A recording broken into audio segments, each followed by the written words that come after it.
Hey everyone, welcome back to another Grandmaster Support Rank Conquest match. In this one, we're going to be going over a Fafnir game that I had. So, the first thing I want to do is just ward these two choke points. Just like in the other games that I showed you guys, you pretty much always want to ward these two choke points. If you can only afford one ward out of base, say for example you go 5 HP pots, and you're going to say War Flag or Benevolence, which is going to be 600 gold. So if you go 5 HP pots, you can only get one ward. Then I would just ward the choke point that's going to match your pressure. And so what I mean by that is if you don't think you're going to have any pressure, then ward the low choke point, so the one that we just passed. Or if you think you're going to have a lot of pressure in lane, depending on the matchups, then I would ward the high choke point. Because the closest route is the one that the jungler is most likely to go to. But of course, the reason why you're warding that is to help prevent you from getting ganked by the jungler. So if the jungler comes over, you know they're coming, you can, back up. And that also really screws over the jungler. If the jungler wants to level 2 gank you and they don't get anything for it, then like that's a really, really bad play by their jungler. And hopefully your jungler can like capitalize off that by getting mids with your mid laner and all that kind of jazz. Here we're just, gonna play the lane out normally, gotta clear waves and whatnot. Fafnir doesn't have the greatest pressure in lane. He has like okay CC, like he's got very good CC. As you see here, I just stunned underneath and then I disarm her and she literally can't attack the wave with her auto attacks for a while. But he doesn't really have like the best clear pressure, but neither does Nox, so it's like kind of fine. It kind of stalemates out here a little bit, but he's not going to be a super high pressure support. That was a weird hammer, but no worries. And yeah, pretty much whenever I get my jump up, Fafnir is really safe. He's very mobile. He's very tanky early because of his passive. He gets like 35 to 40. I think it's like 35 procs for free. And so pretty much like you can just jump in and disarm the enemy ADC, and that's completely fine. So here we're just annoying the Neath as much as possible. We're just not letting him cast, backing up a little bit, letting our pots tick up our HP. Of course, getting War Flag stacks for our Apollo. And of course, we're able to see the jungler over here thanks to these wards. I feel like I'm strong and pretty safe, so I can kind of come over here. Unfortunately, missed the hammer on SOT. That's completely fine. We'll get him later. I don't know what that jump was. I do a little bit of crazy stuff this game, right? But it's a good game all around. Trust me. I wouldn't be showing you guys if it wasn't a good game. So we do a little bit of crazy stuff. But yeah, so here we're pretty much just trying to poke him out, trying to clear wave. Unfortunately, SOT did get that little purple side camp. That's worth a lot of gold and XP actually. But thankfully, shield buff is still up. Can't really contest it just yet because we're still clearing wave and we don't want them to come over and kill us. But we want to try to poke them out here. I think it's more of like a poke game at this point. And if we can kind of get them like weak enough, then we can sort of go ahead and go for shield buff. And of course, if we're going to like out clear them on wave 2. But yeah, we're pretty much just, this is just how you play lane, right? Like you're trying to CC them, trying to do a whole bunch of stuff. And yeah, so we're just chilling here. I don't know why my Apollo dashed in there. That was kind of strange. See, that was a misplay by him, and that kind of like screws us over a little bit. Fortunately, I was able to get a really good hammer onto the Neath. But there, I think you just always go for the shield buff. Again, we want to sort of prioritize the farm in this early game, and it was kind of just a disconnect between me and Apollo here. I think either play is probably fine as long as we do it together. That's the big thing. Like you need to do it together. But I think the correct play is shield buff, because even if, say, they contest you at shield buff, now you're baiting them in. And if you can fight, if you have a good fight on them, now you just baited them into shield buff, and you kind of put them in a spot where it's sort of harder for them to get back to tower. But in any case, so we end up getting it, which is good. Want to clear this wave. I'm just going to quick back here because I know I'm going to need resources and supplies. And on Fafnir too. So Fafnir, you can go Thebes. Or you can go Prophetic. Fafnir stacks Prophetic very, very easily. If you didn't know this, Fafnir actually stacks Prophetic with his 2. So if you 2 your ally, and your ally hits somebody, it's going to give you a Prophetic stack, which is awesome, right? We can just go Prophetic on Fafnir. And also, we want to be super, super tanky for late game anyways when we're like jumping in there in Dragon form and trying to kill their squishies and all that kind of stuff. So Prophetic's going to really, really help out on Faf. And that's why we're going to go up. But you could go both if you want to. You go Prophetic first, go into Thieves second, or you could even go Thieves first and then go Prophetic second. Both options are completely fine, completely viable. I just prefer kind of going one or the other right now. I don't really prefer like going both, just because I like to get like some other like items online. But so here we're going to go back to lane. I've said this a lot, but I often see a lot of supports, once they like hit level 5 or get their first item, they leave dual lane for some odd reason. No, we want to go back to dual lane. We want to sort of try to get some pressure. We want to fight a little bit. This also allows my mid laner to farm a little bit solo. Like, don't you guys hate it when the enemy or your ally support, they might as well be the enemy at this point. But when your support walks over and into mid lane and starts stealing your farm, like if you're a mid laner or you're playing mid lane, like it feels terrible, right? So you want to keep farming up in dual lane, and here I'm just gonna keep building stacks as well. It's completely fine. We have one of each damage type, so we're able to farm stacks like pretty easily here as well. But yeah, we're chilling. I'm able to jump in there just because again I'm Fafnir. Fafnir is really tanky. But let's see how this one plays out. Oh yeah, that was close. I had a nice jump over Nox ult. That one was a little risky, so one thing I have to be careful of this game is when I'm into a Nox, she has a lot of CC to sort of lock me down off my transform. And so because of that, I just need to make sure I'm not really transforming in her face, or if I am, that we're like sort of hard winning the fight and they can't really follow up off of it. So right there was a little scuffed. There, I just kind of wanted to jump over the Neath route. Did do a little bit of trick here and there. But yeah, so it's going to be like a little scuffed, this game for it. But that's one thing we have to watch out for. Next, I'm going to go into... Oh, it looks like I sold that. Ooh, am I going Divine next? Okay, yeah. So Divine, because they have an Afro, they have a Kali, and they have a Neath. Neath obviously doesn't really matter that much, right? She has healing in her kit, but it's not going to matter that much. But the Afro in particular for sure, and also the Kali. Now, fun fact about Divine on Fafnir, the reason why it's so good is because just like Prophetic, and this goes for any item procs, so this goes for like Gem Viso and Divine and all this kind of stuff, but if I 2 my ally and they hit somebody, it Divine procs the enemy. So it's almost, you're not exactly giving your ally Divine, but it's almost like you're giving your ally Divine, which is why Divine's actually really good on Fafnir, and you can just do a lot of damage with it overall. But yeah, so that's like kind of one thing to sort of keep in mind. And also too, since I have a soul mid, she usually goes auto attack base, so I don't want to like go Divine for that. But here we're going to invade purple because we have purple timer. Get some really good CC, and we actually somehow end up getting the purple, which is awesome. And we end up killing the Nox. Unfortunately, I die for it. And it looks like my Apollo's fine though. And maybe we even kill the Aphrodite. Yeah, we do. Nice. Cool. So overall, super successful invade. We got a 2-for-1 trade. Actually, a 3-for-1 trade because Diesel's the GOAT. So we get a 3-for-1 trade off that, and we get their purple buff, and we also got their green buff. And one of the biggest things too is we got timers. So that's honestly huge. That's massive. Fortunately, Sot takes down Diesel, but that's, like I said, completely fine. We ended up getting a lot of stuff off of it. Here now we're gonna actually rotate to mid. I kind of want to soak up some of this farm and actually help out Chinfu if he needs any help here. Fortunately, he misses flop, but your boy hits the hammer. Oh, man. That was an unfortunate, like, jump slow curse. I wonder if... I forget if we still kill this guy or not. Does he have ult still? Afro ult. I tried to tank the Neath ult for him. Hard missed the hammer. Now we're just in, like, the worst position possible. We got, like... Yeah, this was just a super in-play by us. I was kind of following up there. Yeah, no more ulting him for Apollo.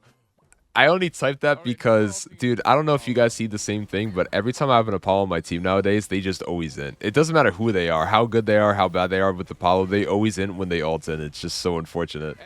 But that's the only reason I typed that. It wasn't directed directly towards him, but it was. But there, we should have honestly just got buffs, so that's the correct play, right? Like, all jokes aside, if SOT gets out there, he gets out there. And you know, it's just unfortunate, but we have to kind of like take our losses, and there we just kind of circle back and just get our buffs. So now we do end up getting our buffs, but now our buffs are on sort of like a delayed timer, right? Which is not the best. Like, we could have cleared, for example, we could have cleared these buffs 30 seconds ago, right? Before we did all that goofy stuff, and our buffs would now be back up 30 seconds faster because, you know, buffs are on a 2-minute respawn, or I think it's 2:30, something like that.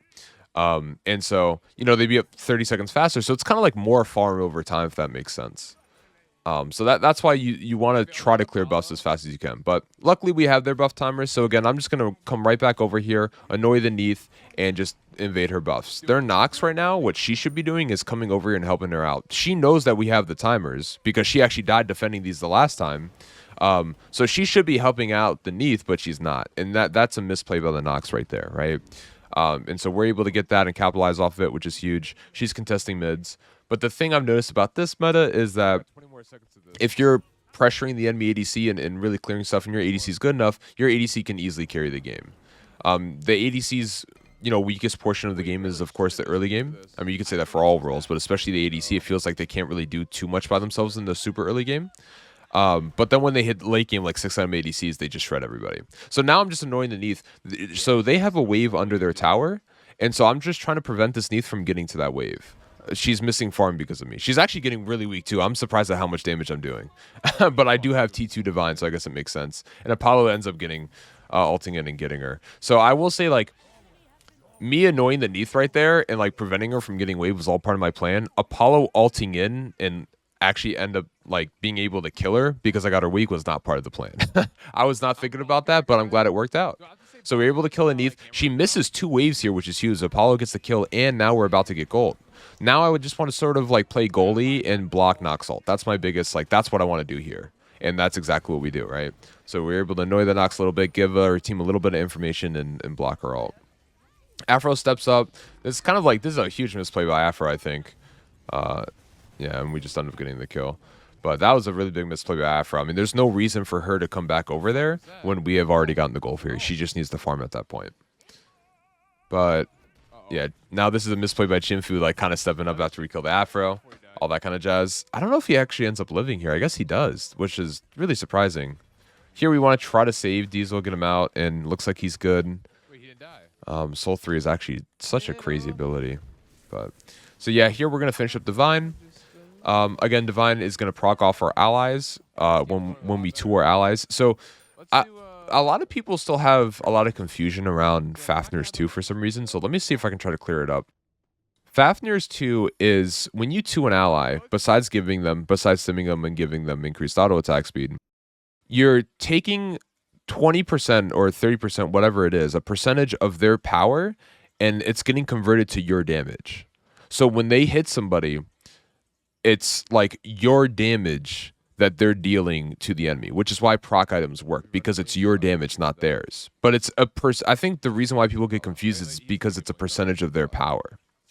So that's kind of like where Fafnir's 2 stands. But here, we're going to kind of try to help out our Apollo. I actually did not want him to ult back in here. I thought this was really troll once he does. He hasn't done it yet, but I know SOT has ult, and this is why, like, I was like, in my head, I'm like, I hope Apollo doesn't ult back in here. But he ended up doing it, but we're just kind of stunning the hell out of SOT, so it's completely fine. And we ended up killing him, which is good.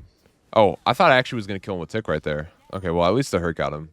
But yeah, right there, I was really hoping Apollo didn't do that because I know SOT is ult, right? Like, when you're playing the game, you have to think about what... Don't overthink either. But this, by the way, this is a really, really hard game for Afro to play, I think, because we have Bacchus and all that kind of stuff. We have a lot of displacement for the Afro as well, like Herc and just like CC in general, so it's going to be a hard game for her. But, yeah, when you're like... When you're playing, you have to like kind of think ahead a little bit of like what's going to happen. And as you play the game, that becomes more natural, right? But right there, like, I know Kali obviously has ult. I know she's going to ult at some point. It's like playing against the Khepri, right? Like, you know if you're against the Khepri, Kepri's going to end up ulting one of his backliners, and you have to play around that, right? You have to play for that. And so that's why I didn't want Apollo to really ult in there, at least not until maybe I forced her ult. If I had forced her ult earlier, then sure, he can ult in there and kill her. But when he like went down like that, I kind of knew like 90% sure that he was just going to die to her, and that's exactly what happened. So you just kind of have to, like, when you're playing the game, you just have to play around that. You have to like think about that, you know? But here we end up getting the BDK. It's a super good objective that nobody really goes for right now for some reason. BDK, what it allows you to do is, if you can look at the map right now. Oh, okay, here... So this is my fault. Here I knew... okay, so I was just talking about like thinking ahead. I knew SOT was going to blink on me. Like, I knew he was. But I was going to, like, try to jump it, and I just ended up not doing that. So that was my fault. I knew what he was going to do, but I just ended up not doing, you know, what I need to do. But let's go ahead and skip this death real quick. And we're back. The magic of editing videos. We can skip through deaths that we don't want to see.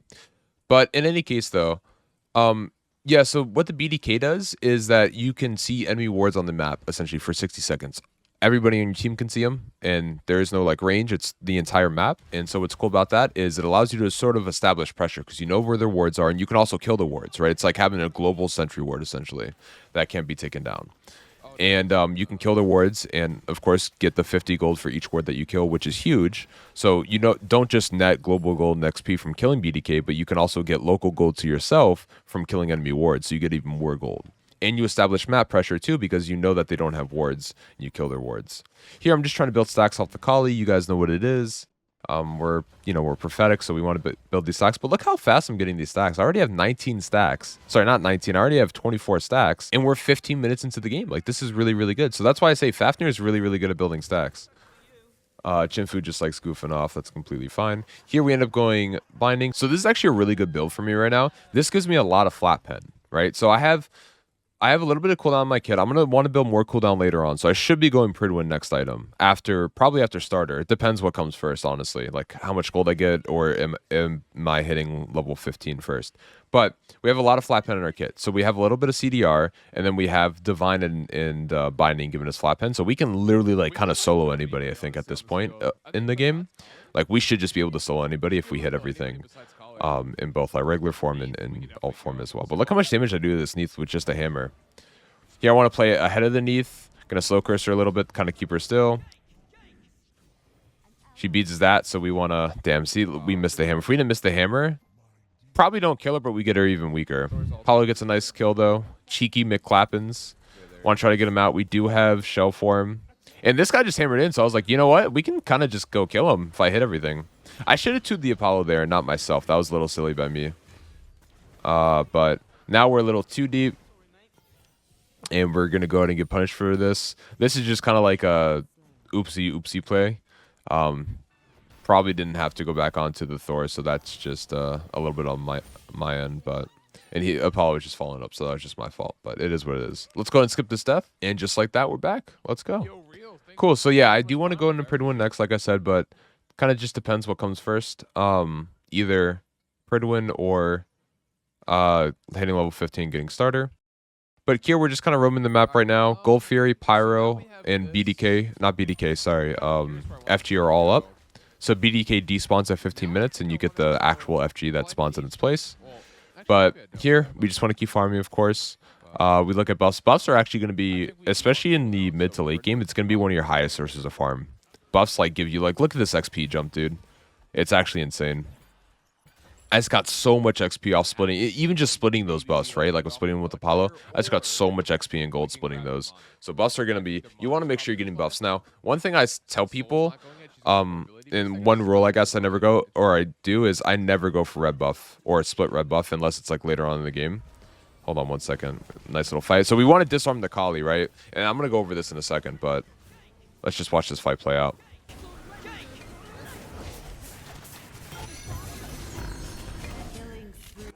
He stole my kill. If I knew he was ulting, I would have turned back around. So it was a bit of a misplay by me, but I really wanted to kill Sot there. So Fafnir is really, really good at punishing auto attackers, right? Characters. And so Kali, of course, is an auto attack based jungler. That's what she does. She auto attacks. And the thing about it is Fafnir is really, really good into her. If you've seen my support counters video, you could see that I put Kali as like a character that gets countered by Fafnir, because Fafnir is really good into all AA characters pretty much. And so this game, primarily what I want to be doing in team fights is I want to be looking for the Kali and just making her game sort of unplayable. That's pretty much how I want to play every single fight. And Fafnir can do that because he has so much CC. I mean, he can, again, stun, disarm, dragon transform, then double stun in dragon transform. And even he also even has a disarm in dragon transform too. It's like an AoE one. So Fafnir has so much CC to lock down Akali, which is why I kind of want to look for like every single fight this game.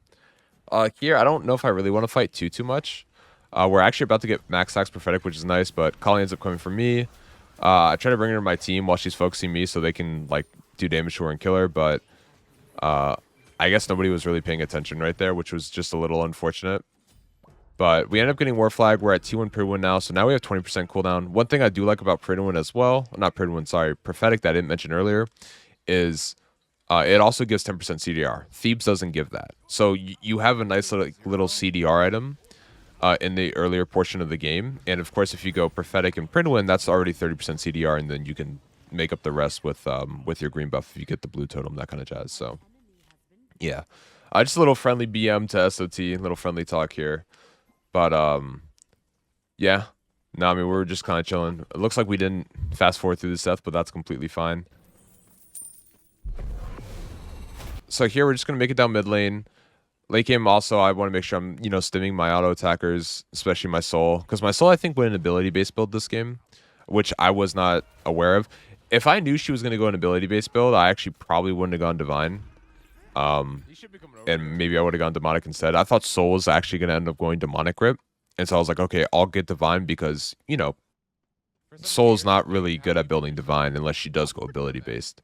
But that's what she ended up doing. So that's still completely fine on Fafnir, so I can stim the hell out of her late game and just almost make it like she's auto attack based, if that makes sense. But here I kind of want to hunt for my last stack. So that's why I'm all the way up here. And we end up getting it. Thank you very much to the Nox for messing around. Looks like Diesel's not messing around though. Golly. Yeah, here we're a little far up. Got to be a little careful, but we do have full stack prophetic, which is super nice. We don't have the max prophetic passive. Remember that passive gets unlocked. And we do, by the way, when we're into this Nox, we do want to try to block a root. That's one thing we're always playing for. But again, looking for that SOT, right? He's trying to blink right there. That's what I'm thinking about in this fight. Right there, I'm like, okay, SOT wants to blink in. Try to hit him with the hammer. If I miss that hammer, it's a chance that he blinks in there onto the soul, especially with Souls 3 being down right there. So she could have been in a lot of trouble. So that's just the kind of stuff that you have to be thinking about in these fights. Think about the blinks, think about the opportunities. I'm trying to, again, play goalie a little bit, but I can also be proactive, right? Like, I don't have to just play goalie, but playing goalie against Kali, in this case SOT, is just going to be really, really huge and prevent him from killing my backline. My backline should just be able to dominate this game and kill everybody else.